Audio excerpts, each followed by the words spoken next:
Gaurko programan gaztetxe batean izango gara. Zu gaztetxe batean zahar xamarra ezaltzera ba.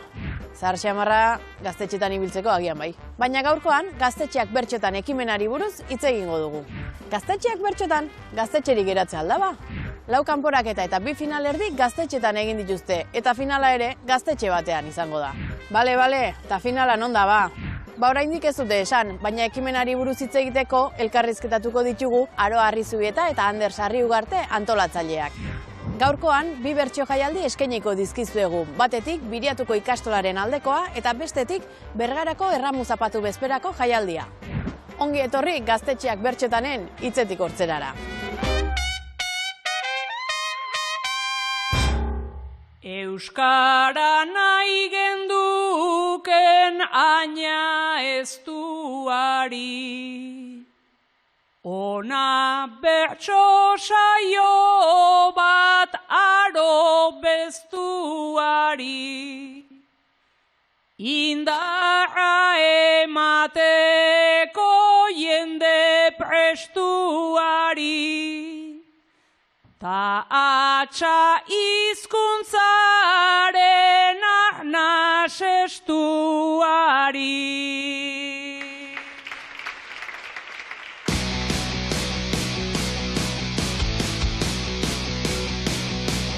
Gaztetxeak bertxotan bertso zirkuitua eginda azken hilabetean Euskal Herriko gaztetxetan. 2000 urtetik aurrera jaiotako 24 bertsolarik hartu dute parte, eta maiatzaren 3 egingo da finala. Ekimenaren nondik norakoak, xehetasunak eta helburuak zein diren jakiteko elkartu gara Aroa Arrizubieta eta Ander Sarriugarterekin Gasteizko gaztetxean. Gaztetxeak bertxotan eta bertsoak gaztetxetan beti izan da kombinazio ona, oraingoan? Oraingoan ere bai, saiatu garelako gainera sariketa guztia asanbladekin batera antolatzen. Orduan are gehiago eduki du bien aldetik sorkuntza prozesu horretan edo antolatze prozesu horretan. Gaur egun gazteek dena eginda nahi omen duzue, baina oraingoan zuek antolatzea erabaki duzue. Bai, gu ez gaude egia esan esaldi horrekin inondik inora ere ados, guk uste dugu gazteok esparru guztietan antolatu behar garela eta joan behar garela gure ekarpena egiten ez, eta kasu honetan bertsotik ere ekarpen hori egina izan dugu. Maiatzaren 3 izango da finala, baina orain arteko bidea nolakoa izan da? Hasiera batean espero genuena baino hobea, eta behin exigitzen jarrita geure buruak, are hobea. Publikoa gustora egon da, bestela gerturatzen ez den publiko bat da, eta gustora bertsoarekin, bertsolariak ere konforme beste gauza batzuei beste horrekin, eta orokorrean plaza guztiak lertzear, beraz, gustora. Zuek gustora, eta guk ere gustora entzungo ditugu zuen kontuak, gaztetxeak bertxotan, bertsoak gaztetxetan, bertsoak gaztetxetan, eta hitzetik hortzeran.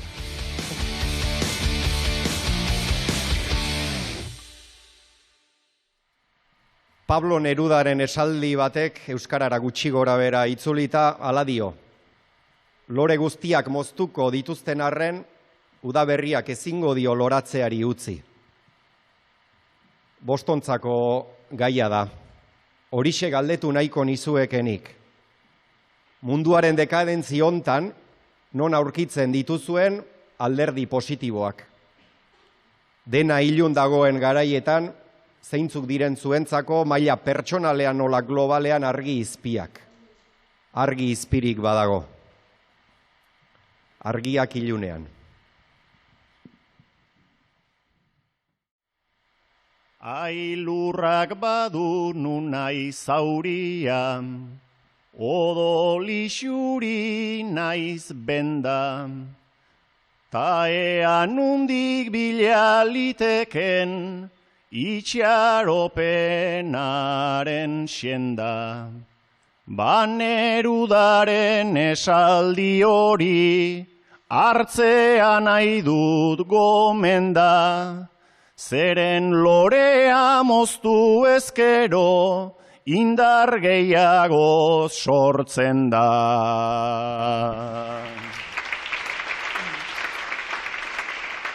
Beti badago bat bestituko ez den azkeneko modan.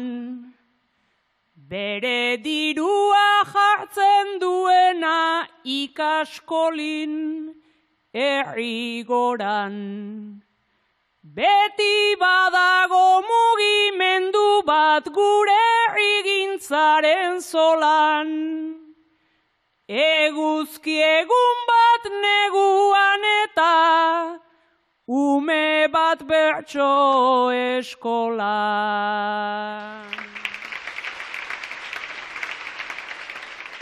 Bersolaritzan lorategian sartzea ez da kalteko. Belaunaldiak denok ondoan ta emakumeak tarteko. Sekula baino ideia eta hitz gehiago esateko. Arrazoirikan ez dut ikusten, baikorrak ez izateko.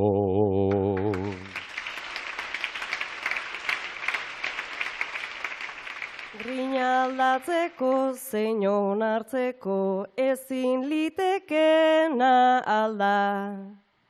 Mendibidea itxaso bista aitak egindako salda. Militantzia giroa ere askotan aski magalda. Eta norbere pake santua talagun baten sorbalda. Toriak udan nintza bezala, ta begitan entzumena. Nahi dugunari igo beharko genioke volumena. Esperantza dut gizakian naiz den izaki xumena. Guk geu konpondu dezakegula, guk ondatu genuena.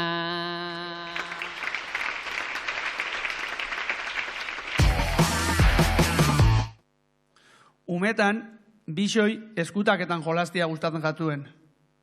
Zelak ondo pasatzen zinuten. Oin be askotan aukitzen dozue, eguneroko gauza ezberdinetatik eskutatzeko gogua. Baina ja helduak zate, eta komila artean ezin dozue. Pentsa bizitza izango balitz beti jolas baten parte. Orain ardurak eta lankargak inoiz ez daude aparte. Eskutaketan saiatu izan naiz, etxez etxe atez ate, ta maiazpitan gordeta ere, aldiro aurkitzen naute.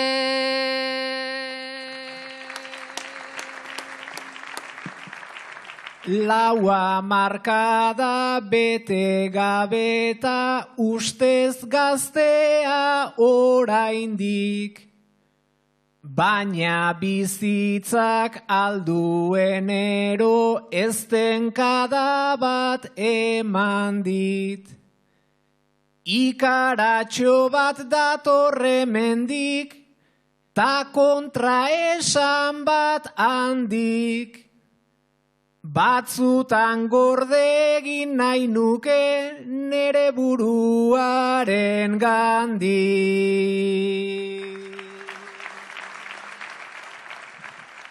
Manta pisutxu eta astun bat ardezakezu zeure gain. Baina etorriko da lankide bat ta egingo dizu labain.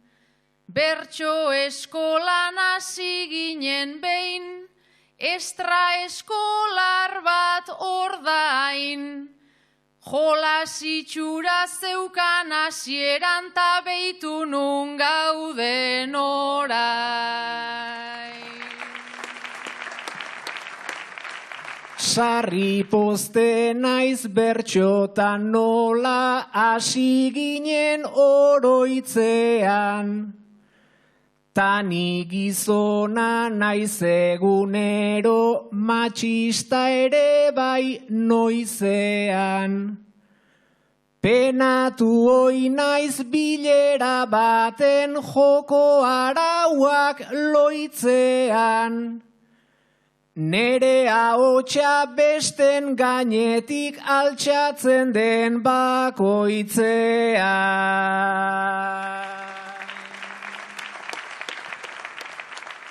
Bai matxismoa denon errotan sartua delako kasi, eta bileran igarri leike galdu edo irabazi. Dena jolas bat baldin badugu, atzerantz zenbatzen hasi. Nork behar duen eskutatuta, zeinek agertzen ikasi.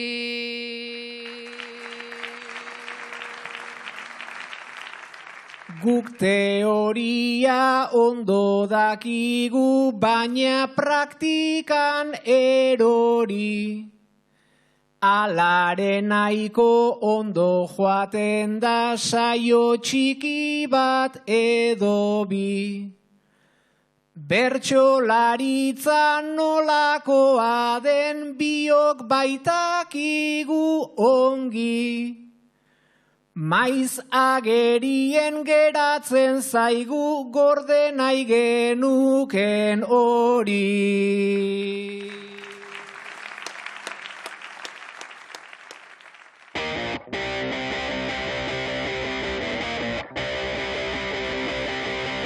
Aroa, Ander, zer da gaztetxeak bertxotan? Nondik datorri deia? Ba, egia esan ez da lehenengo aldia gazteo konpartitzen ditugunak ezin egon batzuk esan dezagunez, eta plaza batzuen edo gai batzuk plazaratzeko falta. Lehendik ere ibili ginen batzuk ekidatik, miseriaren adarrak zirkuitoa antolatzen iaz, eta hortik ateratako irakaspenetatik edo valoraziotik bai botatzen genuen faltan benetan gaztei plazak eskaintzeko helburu hori, ez? Bete zedin. Gazteek egina, gazteek pentsatua, gazteentzat, nola izan da antolaketa? Batu ginen hainbat bertsolari gazte, eta bertan hasi ginen arin baten zer zan falta zan hori, eta falta horretatik eta guk behar gendun horretatik, astiro sarik eta forma hartu behar zuela ikusi genuen ze harik eta forma berri edo sartu nahi genituen, eta pixka bat astiro sortutako zerbait da.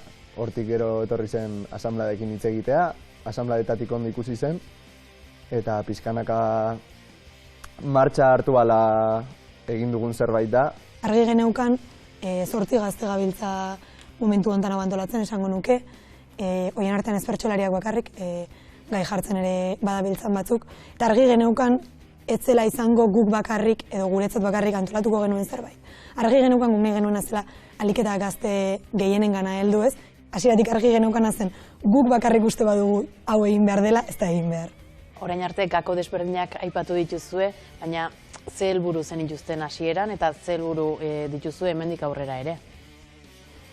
Gure helburu nagusienak edo beti, esan izan dugu orain artean ez, izan direla alde batetik gaztetxeak indartzea eta gaztetxeak ulertzen baldin baditugu instituzioetatik kanpo antolatzeko dauden espazio bezala iruditzen zaigu ekarpen handia egiten dutela eta egin izan dutela urteetan zehar, orduan bertan bertsoaren bidez gure ekarpena egitea eta horren bitartez alde batetik gazte jente bat gaztetxeetara hurbiltzea eta hainbaten politizatzea ere bai ez, sentitzea gai batzuen inguruan jakiteko beharra. Eta gaztetxeek eurek nola hartu dute proposamena? Guk argi geneukan izenak berak gaztetxeak bertsotanek ez dion bezala, gaztetxeek ondo hartuko ez balute honek elukela aurrera egingo. Saiatu gara leku ezberdinetako gaztetxeetan izaten saioak, izan zen Itxasun, izan zen Mutrikun, Altsasun eta Hernanin ez, kanporaketak eta gero finalerdiak ja ostegunetan Bilbo eta gazte izan, jende unibertsitario horri ere eskaini ahal izateko. Eta gaztetxe guztietan oso oso onarpen hona eduki du. Elkarlan bat izan da, gaztetxeko oso ondo hartu duten elkarlan bat, eta gore oso pozik gaude horrekin, eta iruditzen zaigu gaztetxeak indartu behar direla, are gehiago orain. Gainera bertsolariak ere ez garela bakarrik bertsolariak, eta gure militantzia ez dela bertsoa bera bakarrik, baizik eta haratago doala, eta gutako askok parte hartzen dugula halako asanbladetan eta gaztetxeetan, eta mikroaz gain ere defendatzen saiatzen garela gaztetxeak eta antolatzen garela gaztetxeak defendatzearen alde, eta horregatik merezi zuela aitortza hori egitea gaztetxeei.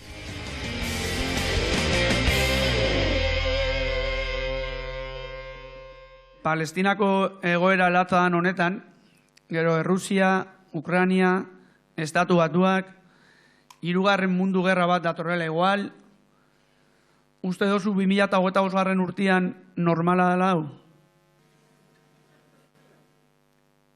Naiz eta mina sentitu sarri, gure zintzurrak itoaz. Naiz ta besteen mina sendatu, nahi irudimen gogoaz. Gero erostera konplize diren saltokietara goaz. Ta irabaziak egiten dira, gerra danborrotxak joaz. Ta gure zergak ere askotan armak egitera doaz.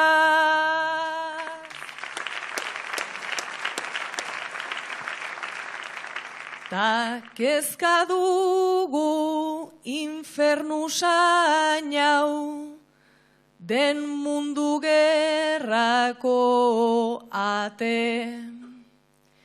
Gerra etxera heltzeko ideia, etzaigu gustatzen bate.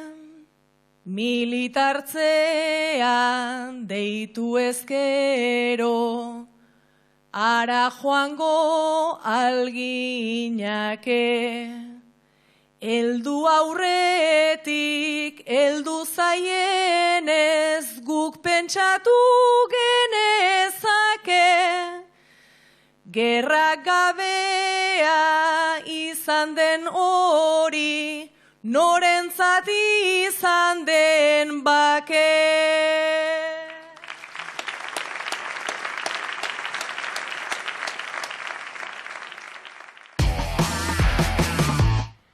Berrogeita urte inguruko bi laguntzarete, herri berekoak. Aur zinetenetik eta gaur arte, gertakari batzuk gogoan inprimatuak geratuko zitzaizki zuen baita, esaldi batzuk ere hiltzatu zuen baitan. Berdin du txikitan eskolan, gaztetan auzoan nola helduaroan familian, kalean edo etxean. Bakoitzak badu, besteren batek esandako esaldiren bat hiltzatua barruan. Kafe baten bueltan, gaia hitz egiten hasi eta bakoitzak bereak dauzkan arren, elkarren artean hain desberdinak ez direla ere ohartu zarete. Aini umetan horren bixia, ni umetan hain pipermin. Ta inguruak hori batzutan ez zuen oso atsegin. Ta ikasi nuen, irentsi nuen, lixeritu nuen, enfin. Beti entzuten oitu bainintzen, bajuxeago itzegi.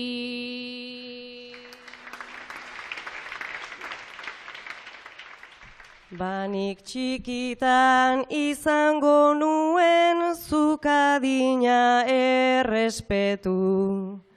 Naizta plazetan hartua dugun geroztik aski mendeku. Entzuten nuen egon geldirik eta ez zaitez aizetu. Ta ez mintzatu hain finki eta ez hartu hainbeste leku. Hainbesterako zer den ta zerrez nola ebatzi sinpleki. Oitu baginen ongi esaten gaizki egon baina ederki. Nik nahi banuen beste bide bat, beste ideia bat ireki. Ozen eta maiz entzuten nuen Oriola izan da beti. Ta orain kasu, heldutan zuke batzutan ala diozu. Ni ere kexan aritzen nintzen mina hartuta gogotsu. Jo egin didate esaten nuen argi seinalatuz Josu. Ta erantzuna beti etortzen zen, ta zuk zer egin diozu.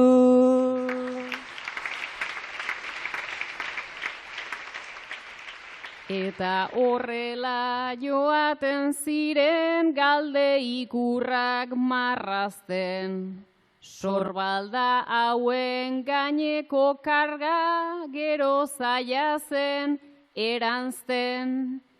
Guk ikasiaz ta ikasiaz sentitu gintezken azken. Orain bizitza bat behar dugu esaerak desikaste. Erdi gurea izango baita nola erdia eurena. Ta nahi duguna adierazteko ere heldu da orena. Ez dugu dena ongi esango, ez ongi egingo dena. Taldez aurretik eskatzen dugu hanka sartzeko baimena.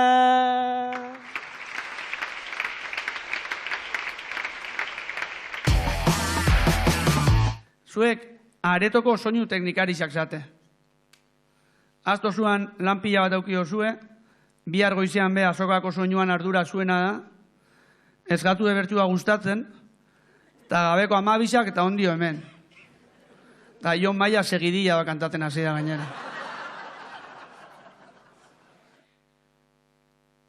Orain segidilla bat, zer dugu hau broma, janik sartuta daukat logura sakona, nor da entusiasmauta dabilen gizona, ez dazko evoluzioan hau 90-tik ona.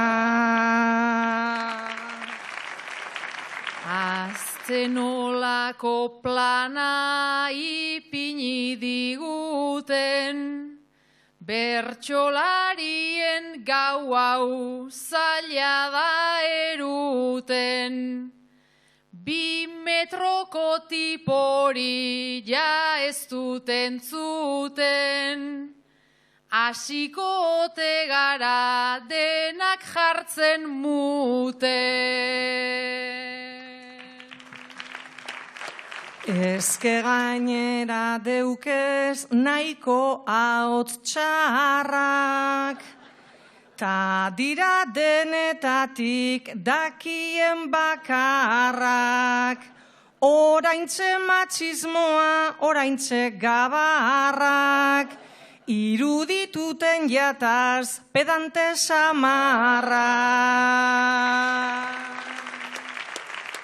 Bai, eskerrak ez ginen jaio bertsolari, posteak bezelaxe lotuak lurrari. Bat lo dago orgoian tagu adi-adi, hobea gendun sartu argi teknikari. Ta norrek arri dabe gaiak ipintzera, herriko personaje handiena bera, ez esango dugu hemendik aurrera, amata argiak ta guztiok etxera.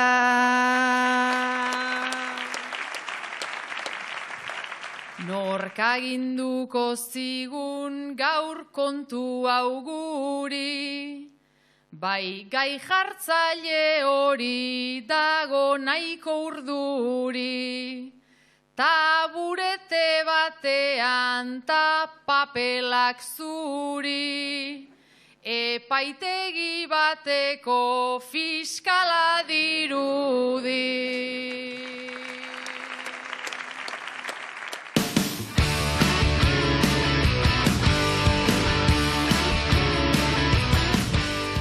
2000 urtetik aurrera jaiotako 24 bertsolarik hartu duzue parte, ze egitura izan du?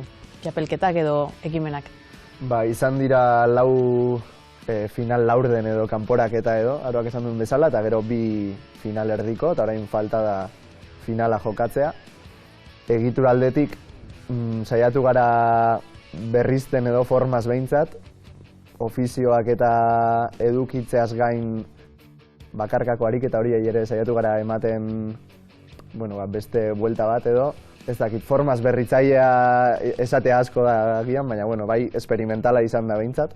Egia da horrelako saio informalak esan dezagunez, leku ezberdinetan egin izan direla eta egiten direla, asko oinarritu ginen adibidez plazatik gaztetxera sariketan, eta bestelako hainbat sariketa ere badira forma honetakoak, gertatzen dena da normalean espazio batera gehiago mugatzen direla, ez? Gaztetxeak bertxotan ekimena da, baina badu txapelketa egitura, ez? Final laurdenak, final erdiak, finala, nola egiten da lehia kutsu hori kentzeko?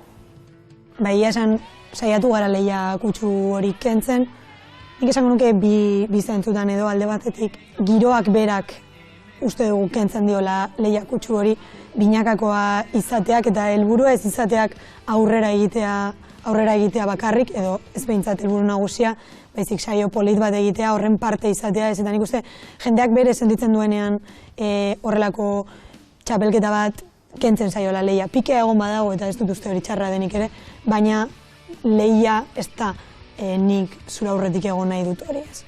Eta bestetik saiatu gara buelta apur bat ematen edo jendeak berriro ere inkorporatzeko aukera hori edukitzen, izan errepeska bidez edo izan adibidez finalaren egunean aurreratuko dugu, bai planteatzen dugula finaletik kanpo geratu diren bertsolari guztiek parte hartu ahalko duten horrelako poteo moduko bat ez.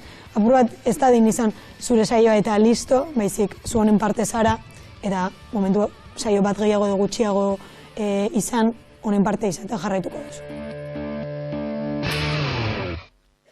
Aurrekoan gaztetxean egon nintzen, eta bertako faunako elementuetaz akorda nintzen. Zuek. Beñat, asambladara kriston ilusinuakin sartu berri izan gazte bat izango za. Jon, gauza askoik jakinez, baina desperto Oiana. Oiana, lanerako lotia kostatzen den pertsona hori, baina juerga dagonean gaztetxetik beti azkena urtetzen dana. Eta honintza, adinez gaztetxea guztia tokauko jakon pertsona hori, baina 20 urtekoen jaskeran berdin hartuta disimulatzen saiatzen dana.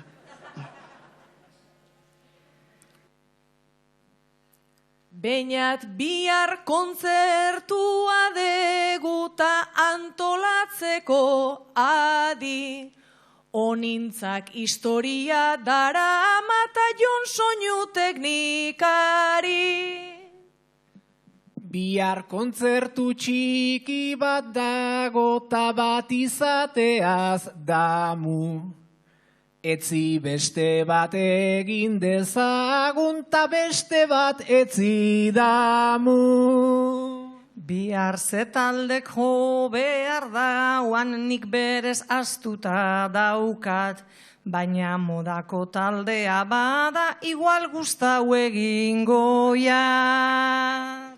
orduan hola jarri dezute 10:30 Bergaran hobe funtzionatzen du 10:40 Ze movida zuek prestatu montaje aurreko martxa. Bete kamara jonzuk dakizu temperatura zehatza. Montaje eta desmontajean nik hartu nahi nuke parte. Barra zabalik utzi dezagun goizeko 10 arte.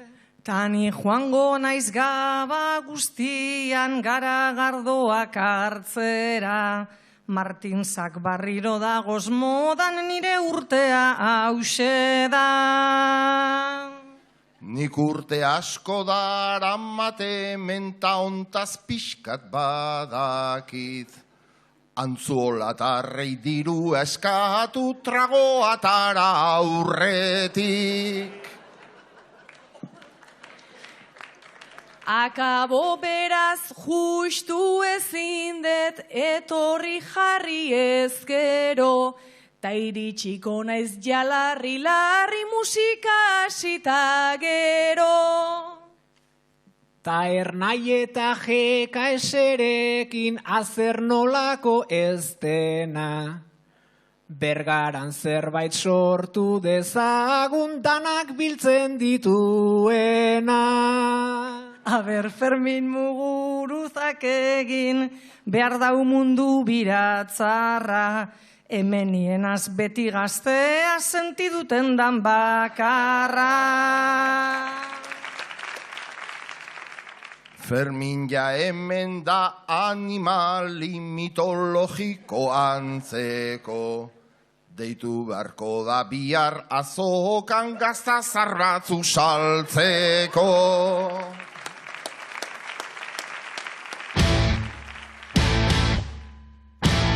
Bertsolari gazteen artean, bertso plazari buruz hitz egiterakoan ze kezka agertzen dira. Alde batetik nik uste badagoela gazte batzuek plaza falta edukitzea eta sariketek, txapelketek eta abarrek determinatzea edo markatzea ze bertsolarik edukiko dituen plazak eta zeintzuk ez, eta gero batzuk hor sortea edukiko dugu eta beste batzuek ez dute edukiko eta ez ditugu ezagutuko. Eta are gehiago bertsolari gazte asko dauden lekuetan non zaila den denei plaza ematea ez, orduan. Badago gazte perfil bat, zinek igual, txapelketaren karratutasun horretan esan dezagun, edo zaten dabitu diozu. Txapelketaren formatu horretan ez duen enkajatzen, baina gaztetxe batean petatzen duen, igual egiten dituelako bipoto edo egiten dituelako lau hankaluze, baina iristen delako jendearen gana, esaten duelako pentsatzen duena, eta bere formak direlako jendearen gana iristen diren horietakoak, ez? Orduan, jende horri ere plaza bat eskainel izate guztut importantea dela. Eta konponbiderik edo botatzen dituzuen ideien artean zein ateratzen dira. Oraingo honetan gaztetxeak bertxotan atera da, baina bestelako ideiak ere izango dituzue.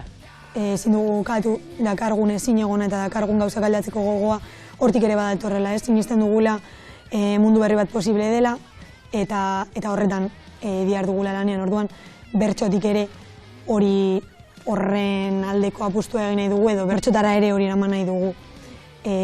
Bertxotan besterik eskainalko genuken seguruenik bai. Orain honetan gaude eta egia esan ez gaude ere pentsatzen urrengotan gaude. Oraingoa ondo atera dadila eta momentua saiatzen gara irakurtzen eta momentuak eskatzen duenaren arabera edo momentuan eskaini dezakegunaren arabera ere gauza berriak eskaintza. Baina uste dugu ez dela nahikoa horrelako sariketak egotea eta honek ez duela ezer konponduko logikoki eta bertxotik gure ekarpena egin dezakegula, baina bertxotik bakarrik ez dugula ezer konponduko. Bai, azkenean garrantzitsua dela bertsolari bezala posizionatzea, gai batzuen aurrean ezinbestekoa dela posizionatzea, eta posizionatzeaz gain koherente izan behar dela zure diskurtsoarekin, botatzen duzun diskurtso hori gero egitan gauzatzen saiatu behar zarela edo behintzat aportatu egin behar duzula, ez? Printzipioz.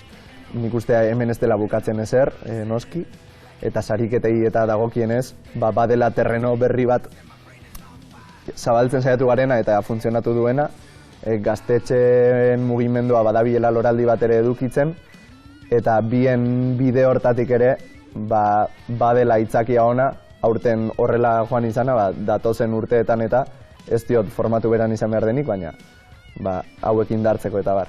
Hitzetik hortzeran, gonbidatu guztiei galdetzen diegu euren bertsoaldi kutxuna zein den, zuena zein da? Iaz Miseriaren Adarrak saioan argitaratu zen Txaberraltu bekidatzitako bertso sorta bat, poliziari jarriak, esango nuke deitzen dela, eta asko gustatzen zaigu. Bai, asko.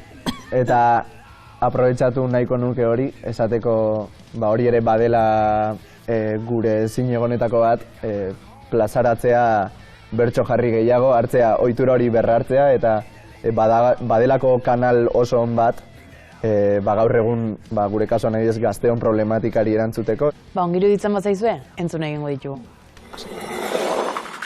Lanean dara mazkit eguna eta gaba, baten bekario eta bestean barrara.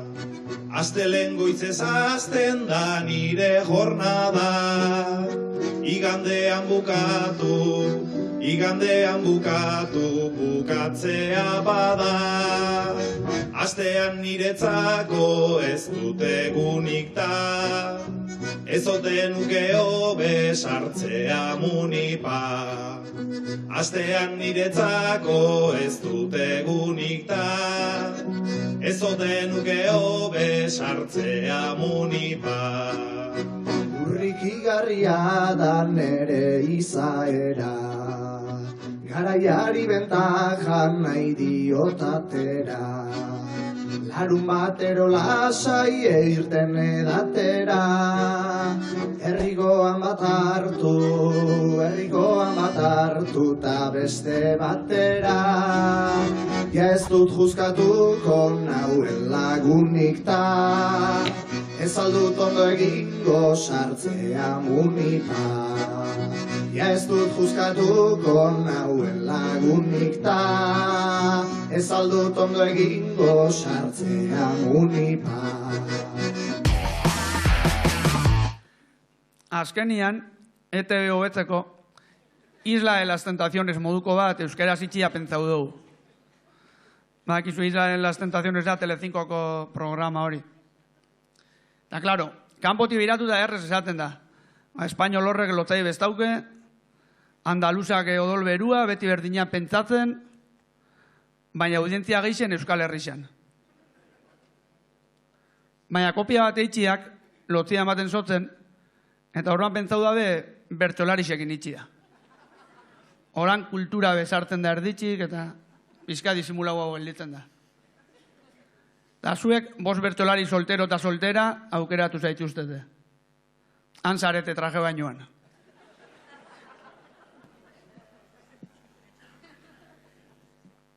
Hemen poste zurian garden, ustezko pasio bila, ez dakitenak hitzetik kanpo nun dagoen seksapila. Bertsolariek saltzen degula, alaxe esaten dute, konkisen eman nuen izena eta ona bidali naute. Santa Gedaren doinuan kantuz, bainu jantzia jantzita, 70 zino sortuko dugu egia esaten hasita. Bai, egia da oso erotiko ez direlako plazarrak, sexiagoak ziren agian Santa Gedaren bularra. Gure tuerkina fandangua da, ta maite zaitut ailobe.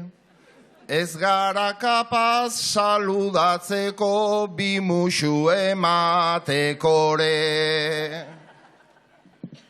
Ai, emostazu musutxuek hau, dena asmo dena traba, nere herriko neskatxa maite kantatzen hasi ez daba. Berotasunik ez digu sortzen palmondo baten magalak, eta programa babesten dute Euskaberrek ta mala. Elitzateke dana lotzari ridikulo eta kalte, titiak goian neukazanean deitu izan balidate. Bueno, agian proba daiteke eskuekin altxatuta, denok ez gara hain lotxatiak iruku bata hartuta.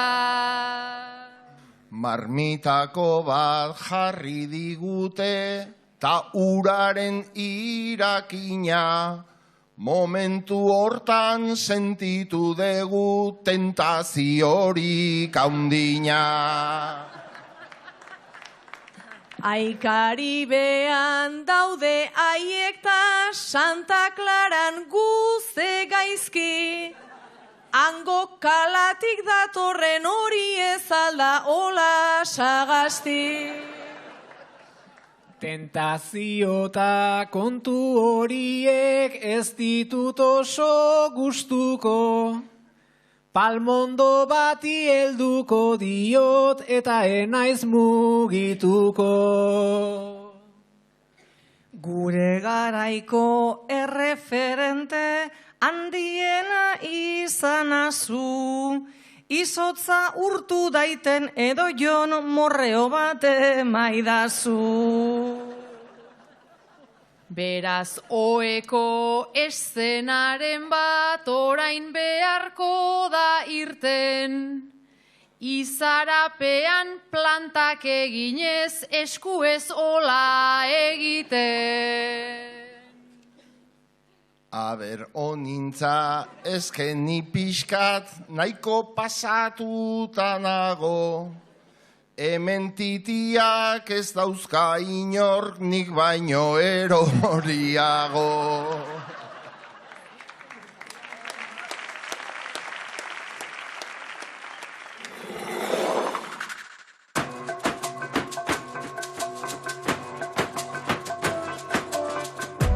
Euskaraldia badator eta horri begira bertso eskaintza berezia landu du Lankuk. Itxukoplak izeneko libreko formatua ondu du. Kalean, plazan edo terrazetan egiteko saioak dira, eta batez ere euskarara hurbiltzen ari den jendearentzat dago pentsatua. Euskaraldiko belarri prest rola aukeratu dutenentzat. Informazio eta kontratazioa lanku.eus atarian duzue.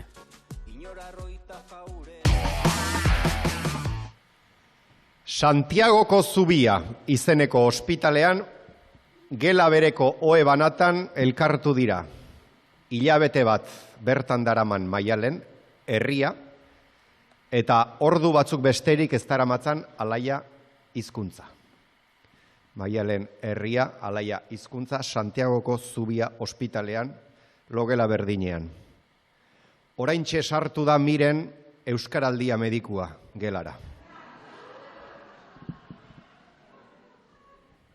Hemen hiruroko osatu dugu gela ikaragarria, ekarri eztia eta limoia minduta dut eztarria. Naizta pronostiko oso grabea emanan izun lehen bizi, lasai suspertuko zara eta baietz luzaroa obizi. Ostatu zaizu alegatzea inere oertzera, hil zorian dauden gaixoekin espezialista altzera. Euskaraldiak herriarentzat ditu erremedio asko, lehenengoa duzu esatea ez dela inbesterako. Hemen hizkuntza eta herria, garai bateko legean, izara handi bat dago tartean, ta ez gaude gela berean. Jarri zaitezte oe berean parez pare buruz buru, ta moldatzen ez pasarete ere diru aurreztuko dugu.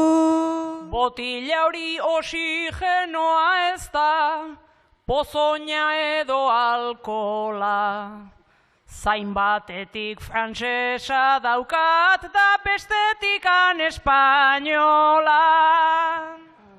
Egia esan odol berria baldin bada desioa, obe aeka odol tipoa eta ez abe transfusioa.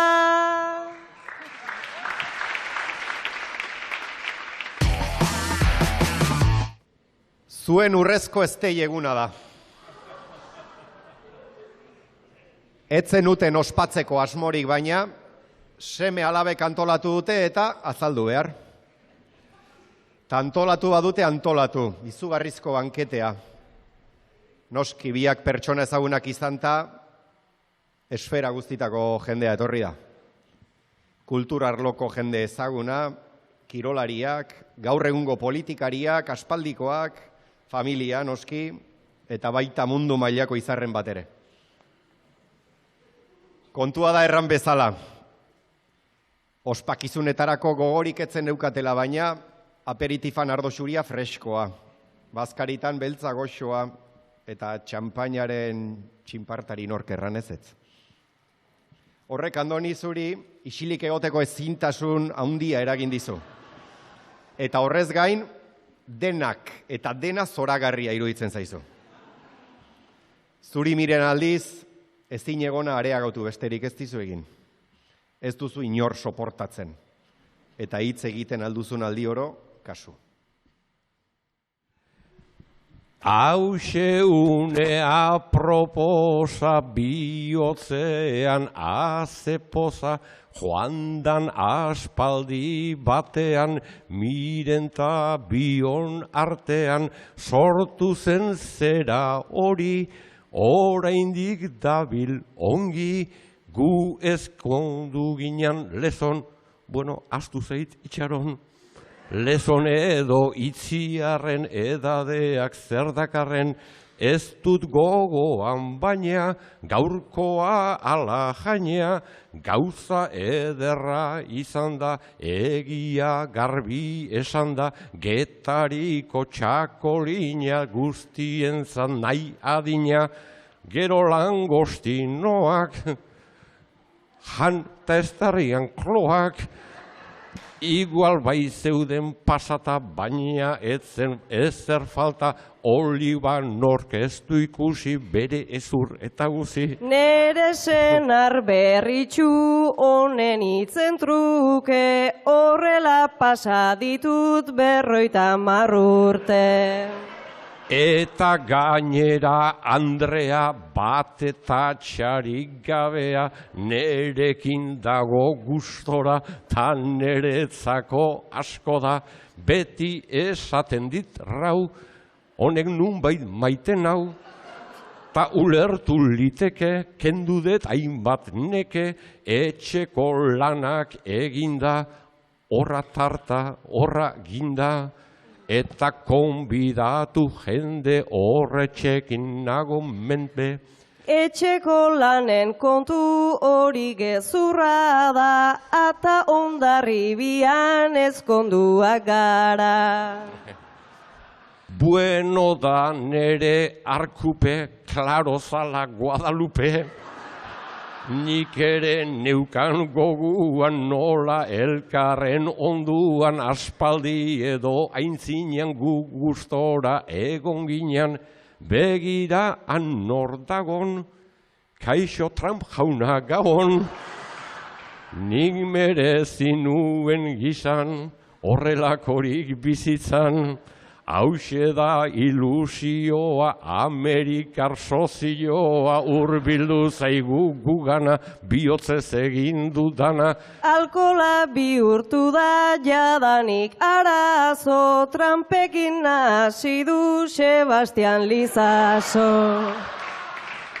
Eta bukatzen astea, aizu nere emaztea, ezote zaigu komeni, biok miren ta andoni, 50 urtetan, hor jardun gera benetan, hotelean gaudeta, piztua zait alerta, goazen goiko logelara. Igual zerbait orain jada, piztu bailiteke gugan naiz eta zu egon dudan. Ez dakit nik zer egin ez altzeizu atsegin gelara igotzea, ta jotzea. 50 urte nahi ditut kontatu, nahi duenean hasita, alduenean bukatu.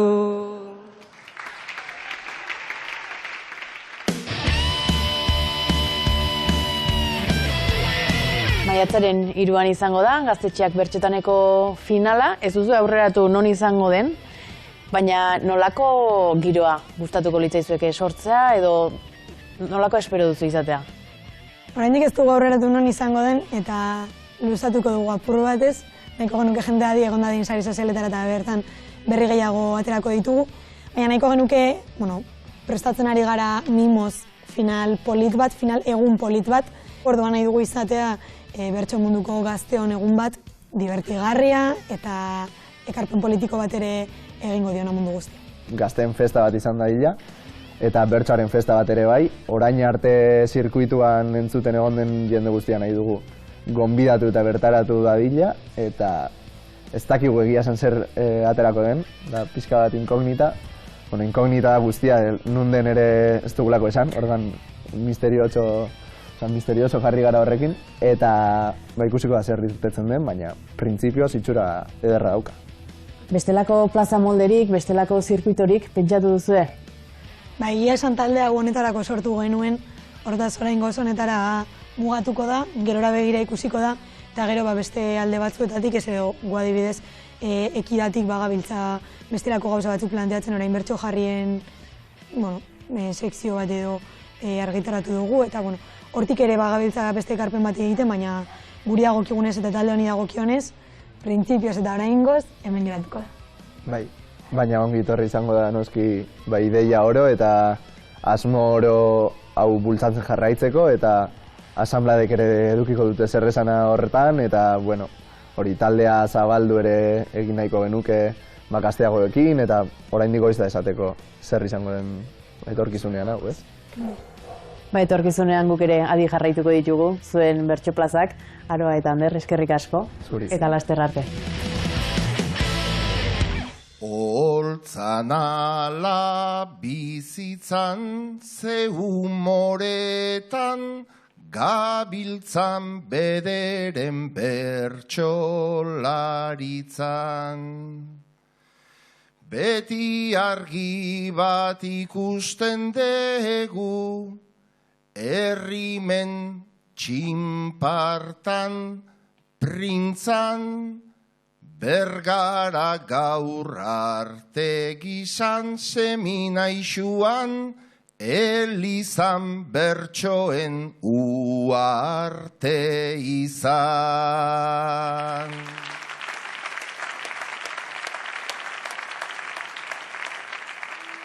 Gaurko programa bukatzeko Josune Aramendiren bertso sorta izango dugu. Hitzari izeneko bertsoak abestuko ditu. Beti bezala, Manes Pagola musikariak lagundurik. Gozatu!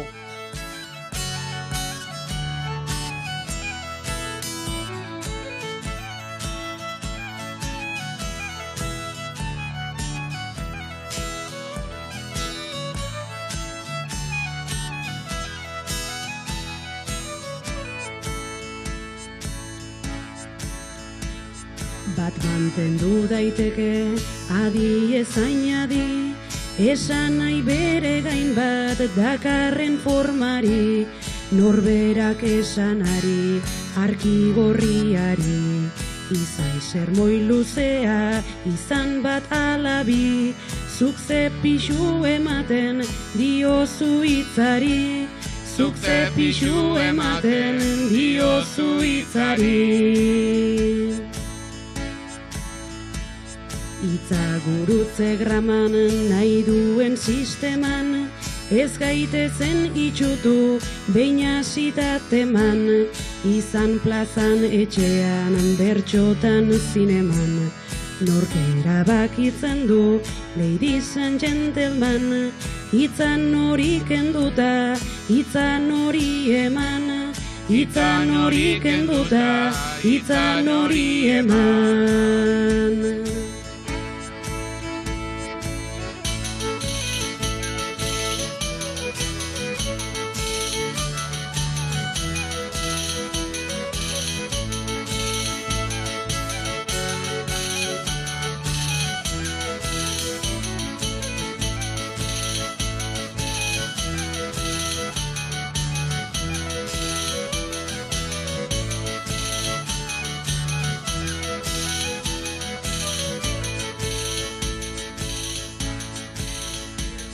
Elkarrizketan araun da elkar bizitza, inposatzen den arte zenbaiten glotisa, gailentzean belarri gorren nagusitza, izan hitzontzia zein hitzetan murritza, batzuk zergatik dute beti azken hitza, batzuk zergatik dute beti azken hitza.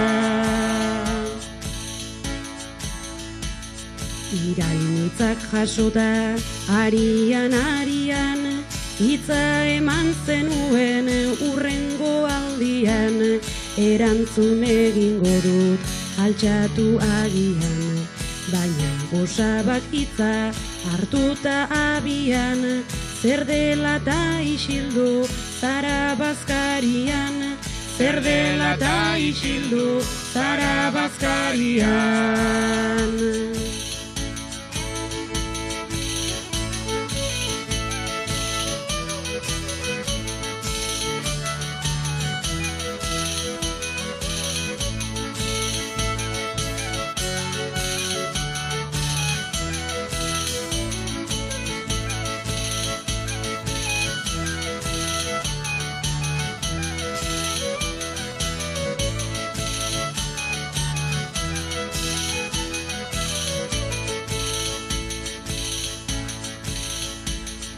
Zuenak ez zuela inoiz hartuko zu, hitzok jaten nor dabil orain bera edozu, deus ahoskatu gabe ez joan diotxu, zuk hitzegoki bila hainbeste esfortzu, baina esandakoan mine eman diozu, baina esandakoan mine eman diozu. Asko hitz egin arren telebistan prentsan, zaila da hitzak bere hortan iraundezan, zerbait izatekotan, zerbaiten defentsan, naiza jaunak ez duen hitzik nire mezan, betirako isildu edo orain esan, betirako isildu edo orain esan.